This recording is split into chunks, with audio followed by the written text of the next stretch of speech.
ಶಿವಮೊಗ್ಗದ ತೀರ್ಥಹಳ್ಳಿ ಹೊಸನಗರ ತಾಲೂಕಿನಾದ್ಯಂತ ಮಳೆಯಾಗ್ತಾ ಇದೆ. ಹೊಸನಗರ ತೀರ್ಥಹಳ್ಳಿ ಶಾಲಾ ಕಾಲೇಜಿಗೆ ರಜೆಯನ್ನ ಘೋಷಣೆ ಮಾಡಿದೆ ಜಿಲ್ಲಾಡಳಿತದಿಂದ. ಅಂಗನವಾಡಿ ಶಾಲೆ ಪಿಯು ಕಾಲೇಜುಗಳಿಗೆ ರಜೆ ಘೋಷಣೆ.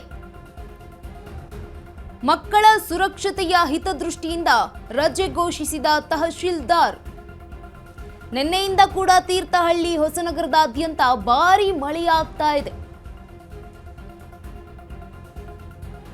ಶಿವಮೊಗ್ಗದ ತೀರ್ಥಹಳ್ಳಿ ಹಾಗೆ ಹೊಸನಗರ ತಾಲೂಕಿನಾದ್ಯಂತ ಮಳೆ. ಇದೀಗ ಹೊಸನಗರ ತೀರ್ಥಹಳ್ಳಿ ಶಾಲಾ ಕಾಲೇಜುಗಳಿಗೆ ರಜೆಯನ್ನ ಘೋಷಣೆ ಮಾಡಲಾಗಿದೆ. ಅಂಗನವಾಡಿ ಹಾಗೆ ಶಾಲೆ ಪಿಯು ಕಾಲೇಜುಗಳಿಗೆ ರಜೆಯನ್ನ ಕೊಟ್ಟಿರುವಂಥದ್ದು. ಮಕ್ಕಳ ಸುರಕ್ಷತೆಯ ದೃಷ್ಟಿಯಿಂದ ರಜೆಯನ್ನ ಘೋಷಣೆ ಮಾಡಿದ್ದಾರೆ ತಹಶೀಲ್ದಾರ್.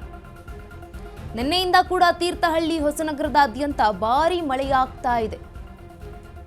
ನಿನ್ನೆ ಭಾನುವಾರದಿಂದ ಕೂಡ ಇವತ್ತಿನವರೆಗೂ ಕೂಡ ಮಳೆಯಾಗ್ತಾ ಇರುವಂಥದ್ದು. ಶನಿವಾರ ಮಧ್ಯರಾತ್ರಿಯಿಂದ ಶುರುವಾಗಿದ್ದಂತಹ ಈ ಮಳೆ ಭಾನುವಾರ ಮಧ್ಯರಾತ್ರಿಯವರೆಗೂ ಕೂಡ ಬಿಟ್ಟೇ ಇಲ್ಲ. ಅಷ್ಟರ ಮಟ್ಟಿಗೆ ಜೋರಾಗಿ ಮಳೆ ಬರ್ತಾ ಇರುವಂಥದ್ದು ಶಿವಮೊಗ್ಗದಲ್ಲಿ.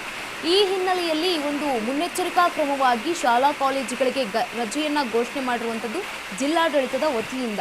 ಮಕ್ಕಳ ಸುರಕ್ಷತೆಯ ಹಿತದೃಷ್ಟಿಯಿಂದ ರಜೆಯನ್ನ ಘೋಷಣೆ ಮಾಡಿದ್ದಾರೆ ತಹಶೀಲ್ದಾರ್.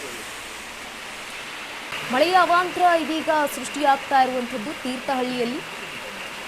ಶಿವಮೊಗ್ಗದ ತೀರ್ಥಹಳ್ಳಿಯಲ್ಲೂ ಕೂಡ ಹೆಚ್ಚಿನ ಪ್ರಮಾಣದಲ್ಲಿ ಮಳೆಯಾಗ್ತಾ ಇದೆ.